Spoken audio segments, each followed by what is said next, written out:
പബ്ലിക്കിന്റെ ഇടയിൽ എന്തെങ്കിലും ഒരു ഇൻഫ്ലുവൻസ് ചെലുത്താൻ ആഗ്രഹം ഉള്ളതുകൊണ്ടാണ് വീഡിയോ തുടങ്ങിയത്. പക്ഷേ ഞാൻ ഈ 5 ദിവസം കൊണ്ട് എനിക്ക് വന്നിരിക്കുന്ന സബ്സ്ക്രൈബേഴ്സിന്റെ എണ്ണം 15. കാരണം ഞാൻ കണ്ട അവളുടെ ചേച്ചിയാണെന്നൊക്കെ പറയും. ഹലോ ഗായ്സ്, ഇന്ന് ഞാൻ നിങ്ങൾക്ക് മുന്നിൽ എത്തിയിരിക്കണതേ, നമുക്കറിയാം, നമുക്കിങ്ങനെ പാരൻസൊക്കെ ആയിരിക്കുമ്പോൾ നമ്മൾ വിചാരിക്കും നമ്മുടെ മക്കൾ നമ്മളെക്കുറിച്ച് എന്താണ് വിചാരിക്കുന്നുണ്ടാവുക, അല്ലെങ്കിൽ അവർക്ക് നമ്മളോട് കുറച്ച് ക്വസ്റ്റ്യൻസ് ഒക്കെ ഉണ്ടാവുമല്ലോ, അല്ലെങ്കിൽ അവരുടെ മനസ്സിൽ നമ്മളെക്കുറിച്ച് എന്തെങ്കിലുമൊക്കെ ചിന്തകൾ ഉണ്ടാവുമല്ലോ. അപ്പോൾ ആ ചിന്തകൾ നമ്മളായിട്ടൊന്ന് അവർ ഷെയർ ചെയ്യുമ്പോൾ നമുക്ക് എന്താണ് അവരോട് പറയാനുള്ളത്, ആ ഒരു ഉത്തരം അവർക്ക് കേൾക്കാനൊരു ഇഷ്ടം ഉണ്ടാവുമായിരിക്കും. അതുകൊണ്ടായിരിക്കും അവർ ക്വസ്റ്റ്യനൊക്കെ പ്രിപ്പയർ ചെയ്ത് നമ്മുടെ അടുത്ത് വരുന്നത്. അപ്പോൾ ഇന്ന് എൻ്റെ അമ്മക്കുട്ടി എന്നോട് കുറച്ച് ക്വസ്റ്റ്യൻസ് ചോദിക്കുകയാണ്. അപ്പോൾ അവൾക്ക് പക്ഷേ വീഡിയോയിൽ വരാൻ താല്പര്യമില്ല. അതുകൊണ്ട് അവൾ അവിടെ നിന്ന് ക്വസ്റ്റ്യൻ ചോദിക്കും, ഞാനതിന് ഉത്തരം പറയും. ഓക്കെ, അപ്പോൾ നിങ്ങളും നിങ്ങളുടെ മക്കളോടൊക്കെ ഇങ്ങനെ ഇടയ്ക്ക് ഒന്ന് ചോദിക്കണം കേട്ടോ, നിങ്ങളെക്കുറിച്ചുള്ള കുറച്ച് ക്വസ്റ്റ്യൻസ് ഒക്കെ ചോദിക്കാൻ വേണ്ടിയിട്ട്. അവർക്ക് നമ്മളെക്കുറിച്ച് അറിയാനായിട്ടുള്ള ഒരു അവസരമാണല്ലോ. അപ്പോൾ അത് തീർച്ചയായിട്ടും നിങ്ങൾ ഉണ്ടാക്കി കൊടുക്കണം. അപ്പോൾ ഇപ്പോൾ നമുക്ക് ക്വസ്റ്റ്യൻ ആൻസറിലേക്ക് പോവാം. അമ്മക്കുട്ടി റെഡിയാണോ?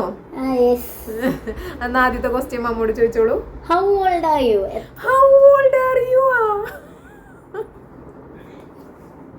മമ്മയുടെ വയസ്സ് ഇത്ര നാളായിട്ട് നിനക്കറിയില്ല? അല്ല, അത് അവരും കൂടി അറിയണല്ലോ. മമ്മനെ കാണുമ്പോൾ എത്ര വയസ്സ് തോന്നിക്കും? അമ്മനെ കാണുമ്പോൾ 30 30ഒക്കെ തോന്നിക്കോ? മമ്മയ്ക്ക് ഇപ്പോഴും 18 വിചാരം. 18 അങ്ങോട്ട് പോരാൻ. നമുക്കാർക്കും നമ്മുടെ പ്രായം കൂട്ടി പറയാനൊന്നും വലിയ താല്പര്യം ഉണ്ടാവില്ലല്ലോ, അല്ലെങ്കിൽ പ്രായം അറിയിക്കാൻ വലിയ താല്പര്യം ഉണ്ടാവില്ലല്ലോ. എന്നാലും ഇപ്പൊ അവള് ചോദിച്ച സ്ഥിതിക്ക് അവളോട് പറയാൻ പറ്റില്ലല്ലോ. അത് കാരണം ഞാൻ ഇപ്പോ 40ന്റെ നിറവിലാണ് കുട്ടികളെ. കുട്ടി ഷോക്കായിന്ന്. എനിക്ക് 40 വയസ്സായിന്നാണ് ഇപ്പൊ. കാരണം ഞാൻ കണ്ട അവളുടെ ചേച്ചിയാണെന്നൊക്കെ പറയും. ഇനിയുണ്ടോ ക്വസ്റ്റ്യൻ? എന്നാ രണ്ടാമത്തെ ക്വസ്റ്റ്യൻ പോന്നോട്ടെ. എത്ര സബ്സ്ക്രൈബേഴ്സ് ഉണ്ട്? അറിയില്ലെങ്കിൽ നോക്കിക്കോ. എനിക്ക് എത്ര സബ്സ്ക്രൈബേഴ്സ് ഉണ്ടെന്നാ ചോദിക്കണം യൂട്യൂബില്. സത്യത്തിൽ എനിക്ക് ഒരു യൂട്യൂബ് ചാനൽ മുൻപുണ്ടായിരുന്നു. അല്ല, ഇപ്പോഴും ഉണ്ട് അത് ഇട്ടാ. പക്ഷെ ഞാൻ അതിനകത്ത് വീഡിയോസ് ഒന്നും ഇടുന്നില്ല. അതിലൊരു 500 സബ്സ്ക്രൈബറാണുള്ളൂ. ആ 500 സബ്സ്ക്രൈബറും പക്ഷെ ഒരു 6 കൊല്ലം കൊണ്ട് ഞാൻ ഉണ്ടാക്കിയതാണ് കേട്ടോ. അപ്പോൾ എനിക്ക് തോന്നി 6 കൊല്ലമായിട്ട് ഈ 500 സബ്സ്ക്രൈബേഴ്സിനെയൊക്കെ വെച്ച് ആ യൂട്യൂബ് തന്നെ വീണ്ടും കൊണ്ടുപോകണത് ശരിയല്ല. പുതിയൊരു യൂട്യൂബ് തുടങ്ങാമെന്ന് വിചാരിച്ചു. ഇതൊന്നും ശരിയാണോ എന്ന് എനിക്കറിയില്ല കേട്ടോ. അതുകൊണ്ട് ഞാൻ പക്ഷെ പുതിയൊരു യൂട്യൂബ് ചാനൽ തുടങ്ങി. അതാണ് ഈ ചാനൽ, 1 Minute to Reality എന്ന് പറയുന്ന ഈ ചാനൽ. പക്ഷെ അതിനകത്ത് അത് തുടങ്ങിയിട്ട് ഇപ്പോൾ ഒരു 5 ദിവസമായിട്ടുള്ളൂ. ഈ 5 ദിവസം കൊണ്ട് എനിക്ക് വന്നിരിക്കുന്ന സബ്സ്ക്രൈബേഴ്സിന്റെ എണ്ണം 15.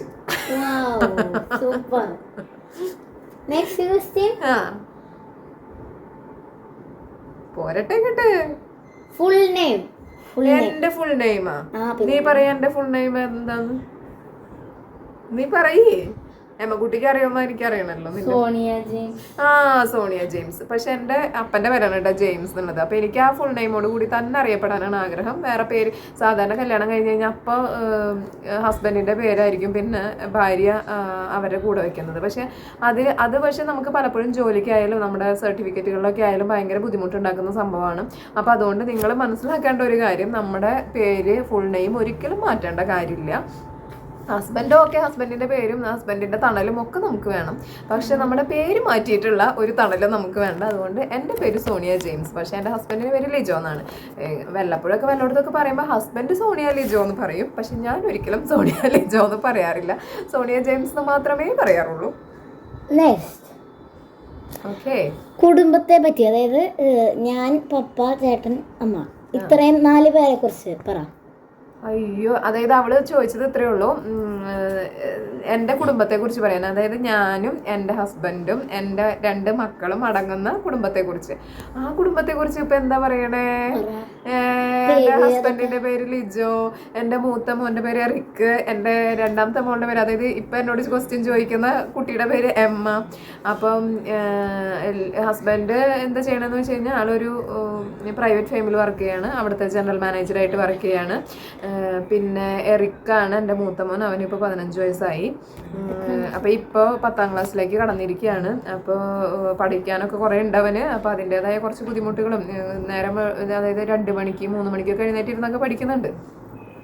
എന്തായാലും അതിൻ്റെ റിസൾട്ട് കിട്ടട്ടെ എന്ന് നമുക്ക് പ്രാർത്ഥിക്കാം. പിന്നെ അമ്മക്കുട്ടി 5ാം ക്ലാസ്സിലാണ്. ഇനിയിപ്പോൾ 5ാം ക്ലാസ് കഴിഞ്ഞു, 6ലേക്ക് ആവും 2 മാസം കൂടി കഴിഞ്ഞാൽ. അപ്പോൾ അവളും മാർക്കൊക്കെ ഉണ്ട് അവൾക്ക്. പക്ഷെ എന്താണെന്ന് വെച്ച് കഴിഞ്ഞാൽ ഒരിക്കലും വീട്ടിലിരുന്ന് പഠിക്കാൻ ഞാൻ കണ്ടിട്ടില്ല. പക്ഷെ പഠിക്കാൻ ബുദ്ധി അവൾക്ക് ഉണ്ടാവുമായിരിക്കും, ക്ലാസ്സിലിരുന്ന് പഠിച്ചു കൊണ്ടുവരുന്നുണ്ടല്ലോ. അപ്പം മാർക്ക് അതിൻ്റെ ബേസിൽ ഉണ്ടാവാറുണ്ട്. പക്ഷെ ഒരു 3, 4, 5 മാർക്കൊക്കെ അവൾക്ക് നഷ്ടപ്പെടാറുണ്ട്. ആ നഷ്ടപ്പെടുന്ന മാർക്ക് ഞാൻ പറയാമെന്ന് വെച്ച് കഴിഞ്ഞാൽ അവൾ വീട്ടിൽ വന്നിരുന്ന് പഠിക്കാത്തതിൻ്റെയാണ്.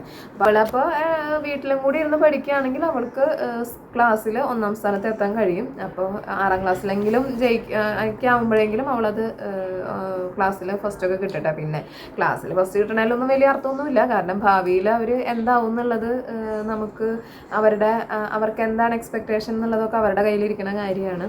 അപ്പോൾ മാർക്കിലല്ല, ഇപ്പോഴത്തെ ജനറേഷനിൽ കോമ്പറ്റേറ്റീവാണ് എല്ലാവരും. അപ്പോൾ ഒരു കോമ്പറ്റേറ്റീവ് മൈൻഡോട് കൂടി ചെയ്യുമ്പോഴാണ് നമ്മൾ എന്തിൽ വന്നാലും അതിൻ്റെ ഒരു റിസൾട്ട് ഉണ്ടാവുള്ളൂ. പിന്നെ അവർ രണ്ടുപേരും എന്താ പറയുക, നാഷണൽ റോളർ സ്കേറ്റേഴ്സാണ്. അങ്ങനെ ഒരു പ്രത്യേകത കൂടി അവർക്ക് രണ്ടുപേർക്കും ഉണ്ട്. നാഷണൽ ലെവലിൽ മറ്റേ റോളർ ഹോക്കിയിൽ അതായത് ഈ സ്കേറ്റ് ഷൂ ഇട്ടിട്ട് ഹോക്കി ചെയ്യുന്ന പരിപാടിയാണത്. അപ്പോൾ അതിനകത്ത് അവർ നാഷണൽ ലെവല് മെഡലിസ്റ്റുകളാണ്. അപ്പോൾ ഇനിയും അവർക്ക് ഭാവിയിൽ അതിലും ഉയർച്ച ഉണ്ടാവട്ടെ. അപ്പോൾ ആ ക്വസ്റ്റിന് ഉത്തരം കഴിഞ്ഞില്ലേ? പിന്നെ ഞങ്ങളുടെ ഒരു സന്തുഷ്ട കുടുംബം അങ്ങനെയാണ്. അടുത്ത ക്വസ്റ്റ്യൻ. 2 ചാനലുണ്ടെന്ന് പറഞ്ഞില്ലേ? 2 ചാനലിലായിട്ട് എത്ര വീഡിയോ ഇട്ടുണ്ട്? ആദ്യത്തെ ചാനലില് 2 ചാനലിലായിട്ട് എത്ര വീഡിയോ ഇട്ടുണ്ട്? ഞാൻ ആദ്യത്തെ ചാനലിൽ എത്ര വീഡിയോ ഇട്ടുണ്ട് എന്നുള്ളത് ഒരു 10-200 വീഡിയോ ആയിരിക്കും എന്നാണ് എൻ്റെ ഉദ്ദേശം. എനിക്കറിയില്ല. ഇപ്പോഴത്തെ ചാനലിൽ ഒരു 10 വീഡിയോ ആണ് ഇട്ടാണ്. അതിൽ ഷോർട്സ് ആണ് ഇപ്പോൾ കൂടുതൽ ഇടുന്നത്. ഞാൻ ഒരു വീഡിയോ ആയിട്ട് ഇട്ടാണ്. ഇപ്പം ഇത് 2ാമത്തെ വീഡിയോ ആയിട്ട് ഇടും. അടുത്ത ക്വസ്റ്റ്യൻ.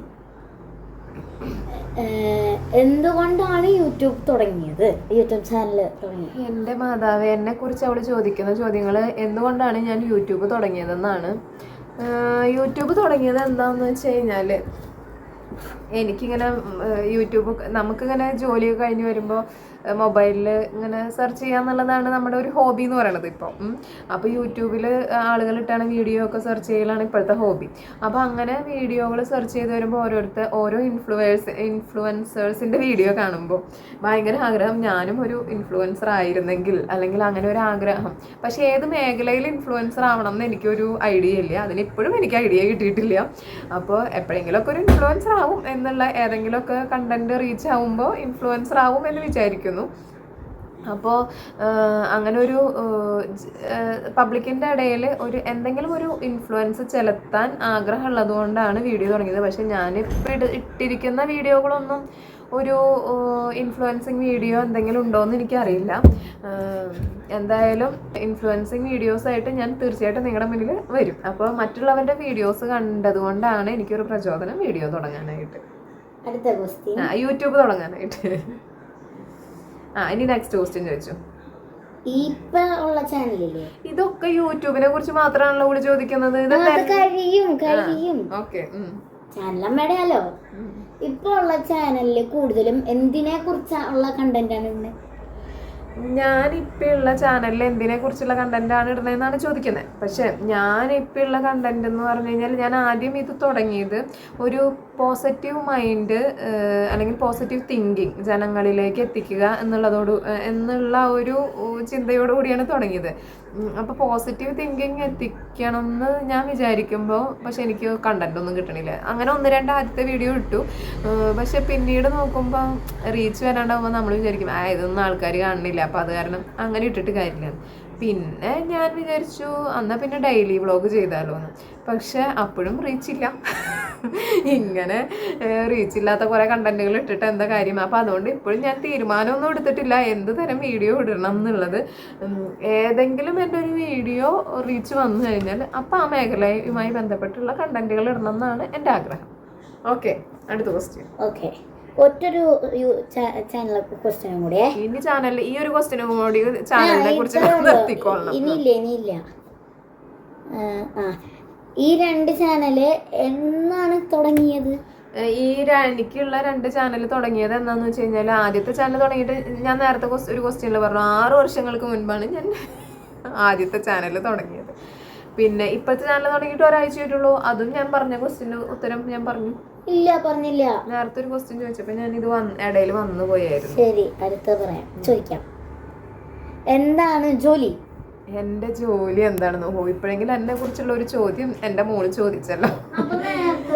ഓക്കെ, അപ്പം ഞാൻ എൻ്റെ ജോലി എന്ന് പറയണത്, ഞാൻ ബേസിക്കലി ഒരു MSW ആണ്, മാസ്റ്റർ ഓഫ് സോഷ്യൽ വർക്കാണ് പഠിച്ചത്. പക്ഷെ എൻ്റെ ഒരു ആഗ്രഹം എന്ന് പറയണത് വക്കീലാവാനായിരുന്നു. എൻ്റെ ആഗ്രഹം എന്ന് പറയുന്നത് എനിക്ക് വക്കീലാവാനായിരുന്നു. ആദ്യത്തെ എൻ്റെ ആഗ്രഹം എന്ന് പറയുന്നത് ജേർണലിസ്റ്റ് ആയിരുന്നു. പിന്നെ എൻ്റെ ആഗ്രഹം വക്കീൽ. ഇത് രണ്ടും ഞാൻ +2 കഴിഞ്ഞപ്പോൾ എങ്ങനെ ഏത് കോഴ്സ് എടുക്കണം, എന്ത് ചെയ്യണം, എങ്ങനെ അത് അച്ചീവ് ചെയ്യാൻ പറ്റും, ഇതൊന്നും എനിക്കറിയില്ലായിരുന്നു. അപ്പോൾ അതുകൊണ്ട് തന്നെ ഞാൻ +2 കഴിഞ്ഞപ്പോൾ ഡിഗ്രിക്ക് പോയി.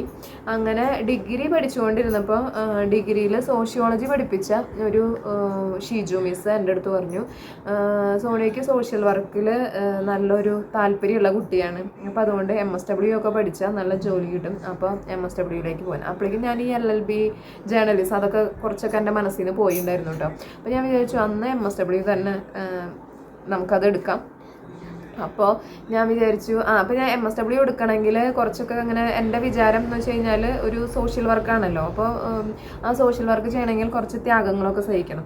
അപ്പോൾ ആ ത്യാഗങ്ങൾ സഹിക്കണമെങ്കിൽ അതിന് മുൻപ് നമുക്ക് കുറച്ച് പ്രിപ്പറേഷൻസ് വേണ്ടി വരും. അപ്പോൾ ഞാൻ എന്ത് ചെയ്തു, MSW പഠിക്കണേക്കാളും മുന്നേ, അത് ഡിഗ്രി കഴിഞ്ഞപ്പോൾ ഞാൻ എൻ്റെ ഒരു പേപ്പനുണ്ട്, ആള് ഫാദറാണ്. അപ്പോൾ ആള് അട്ടപ്പാടിയിൽ നിന്ന്, പാലക്കാട് അട്ടപ്പാടിയിൽ ഒരു സ്ഥാപനം നടത്തുകയാണ്. അപ്പോൾ അവരുടെ അടുത്ത് തന്നെ ഒരു ഓൾഡ് ഏജ് ഹോം ഉണ്ടായിരുന്നു. ആ ഓൾഡ് ഏജ് ഹോമിൽ പോയിട്ട് കുറച്ചൊന്ന് സോഷ്യൽ സർവീസ് ചെയ്യാമെന്ന് വിചാരിച്ചു. മൊത്തം കഥയും പറയാം. സോഷ്യൽ സർവീസ് ചെയ്യാമെന്ന് വിചാരിച്ചു. അങ്ങനെ സോഷ്യൽ സർവീസ് ചെയ്യാമെന്ന് വിചാരിച്ച് ഞാൻ അവിടെ 1 മാസം സോഷ്യൽ സർവീസ് ചെയ്യാമെന്ന് വിചാരിച്ചിട്ടാണ് പോയത്. അനാഥരാണ് അവിടെ ഉള്ളത്. അവിടെ നിന്ന് വഴിയിൽ നിന്നും അവിടെ നിന്ന് ഇവിടെ നിന്നൊക്കെ കിട്ടുന്ന ആളുകളെ താമസിപ്പിക്കുന്ന ഒരു സ്ഥലം. തമിഴന്മാരുണ്ട്, ഹിന്ദിക്കാരുണ്ട്, മലയാളികളുണ്ട്, അങ്ങനെ കുറേ ആളുകളുടെ ഒരു സ്ഥലമാണ്. എനിക്ക് തോന്നുന്നു അന്ന് ഞാൻ പോകുമ്പോൾ അവിടെ ഒരു 350 പേരോളം അവിടെ താമസിക്കുന്നുണ്ട്. അപ്പം മണ്ണാർക്കാട് എന്ന് പറയുന്ന സ്ഥലത്താണത്. അപ്പം അവിടെ പോയി കഴിഞ്ഞ് ഞാൻ അവിടെ താമസിച്ചുകൊണ്ടിരിക്കലേ എൻ്റെ അടുത്ത് എൻ്റെ പേപ്പൻ പറഞ്ഞു, നീ അവിടെ ഒരാഴ്ചയിൽ കൂടുതൽ തികക്കില്ല, ഒരാഴ്ചയിൽ കൂടുതൽ നീ അവിടെ തികക്കുകയാണെങ്കിൽ നിനക്ക് MSW ഒക്കെ പഠിക്കാനുള്ള യോഗ്യത ഉണ്ടെന്ന് ഞാൻ ശരിവെക്കാം, അതല്ലെങ്കിൽ നീ ഒരാഴ്ച കൊണ്ട് അവിടെ നിന്ന് നിർത്തിപ്പോരെന്ന് പറഞ്ഞു. ഞാൻ പേപ്പൻ എന്നെ വാശി പിടിപ്പിച്ചതല്ല, അന്ന് ഞാൻ ആ വാശി തീർത്തിട്ടുള്ള കാര്യമുള്ളൂ, ഞാൻ എന്തായാലും 1 മാസം നിന്നിരിക്കും എന്ന് പറഞ്ഞു.